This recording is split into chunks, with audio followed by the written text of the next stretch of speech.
नाज़रीन, हिंचीन के दरमियान मेजर जनरल सतह की बातचीत का एक और दौर खत्म हो चुका है। बात 5 से 6 घंटे चली, लेकिन कोई ठोस हल नहीं निकल सका है। फरीकीन ने बातचीत का सिलसिला जारी रखने पर इत्तेफाक किया।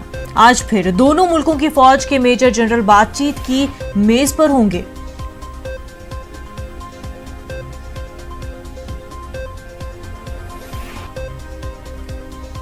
नाज़रीन, आपको बता दें कि मेजर जनरल सतह की कल मीटिंग हुई थी। बताया जा रहा है कि कोई ठोस नतीजा मीटिंग से नहीं निकल कर आया था। आज फिर से मीटिंग होगी, कोशिश होगी फिर से कि जो सिचुएशन है उसको पीसफुली रिजॉल्व किया जा सके। इसके लिए आज फिर से मेजर जनरल सतह की मीटिंग होगी। कल भी हुई थी, मीटिंगों का दौर लगातार जारी है, पर जो नताइज सामने आने चाहिए थे वो अभी तक नहीं आ पा रहे हैं। इसकी वजह से आज फिर से मेजर जनरल सतह की मीटिंग होगी।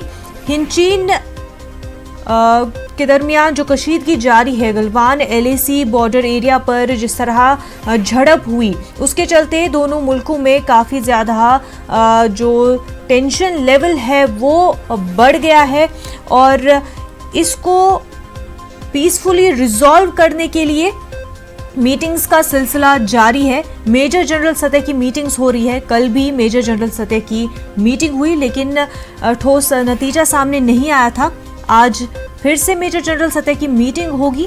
उम्मीद यही की जा रही है कि आज जो है नताइज सही सामने आएंगे और डिप्लोमेटिक वे में भी बातचीतें जारी है और उम्मीद जताई जा रही है कि जल्द अज जल्द अमन बहाल होगा। गलवान LAC एरिया पर जल्द से जल्द अमन बहाल होगा। जो स्ट्रेस, जो फेस ऑफ जारी है गलवान LAC एरिया में, वो पीसफुली रिजॉल्व हो जाएगा।